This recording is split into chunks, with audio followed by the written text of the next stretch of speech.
ખેડા જિલ્લાના થાસરા તાલુકામાં આવેલા ડાકોરથી માત્ર 2 કિલોમીટર દૂર આવેલા વાઘેશ્વરી માતાના મંદિરે ચોરી થઈ। માતાજીનું ચાંદીનું છત્ર, ત્રિશૂળ, તાંબા પિત્તળનો લોટો, તાંબાનું તારબાનું સહિત 20 થી 25 હજાર જેટલી રકમની ચોરી થઈ। ત્રીજી વાર મંદિરમાં ચોરી થતા દર્શન કરવા ગયેલ ભક્ત દ્વારા ડાકોર પોલીસ સ્ટેશન ખાતે ફરિયાદ પણ કરવામાં આવી। પોલીસ દ્વારા વહેલી તકે વાઘેશ્વરી માતાના મંદિરે થયેલી ચોરીનો ભેદ ઉકેલાય તેવી ભક્તોએ માંગ કરી છે। નામ નિષ્કુમાર દેસાઈ છે। શું ઘટના બની હતી અહીંયા ઘટના એ બની છે કે માતાજીના મંદિરે આજ રોજ હું દર્શન કરવા આવેલ હતો અને મંદિરમાં દર્શન કરવા જતાં જાણ મને થઈ કે માતાજીનું છત્ર અને બીજી અન્ય વસ્તુઓ ચોરી થઈ છે। એટલે પૂજારીને પૂછતા મને કન્ફર્મ થઈ ગયું કે વસ્તુ મંદિરમાંથી ચોરી થઈ છે।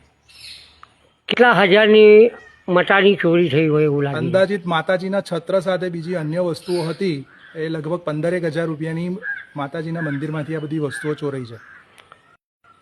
પોલીસ ફરિયાદ કેવું કઈ? પોલીસ ફરિયાદ હાલ કલ નથી, પણ પોલીસ ફરિયાદ કરવાની છે। એના માટે શું કહેવાય કે પૂજારીને જાણ કરી છે અને મીડિયાના માધ્યમથી આ વસ્તુને એક વખત હું હાઇલાઇટ કરી રહ્યો છું કે જેથી કરીને આ વસ્તુ આવનારા દિવસોમાં ના બને। માતાજીના નવરાત્રા આવી રહ્યા છે અને માતાજીના મંદિરમાં જો આવી ઘટનાઓ થાય એ સદર માટે દુઃખનીય છે। નિખિલ ભટ્ટ, દિવ્યાંગ ન્યૂઝ, ખેડા।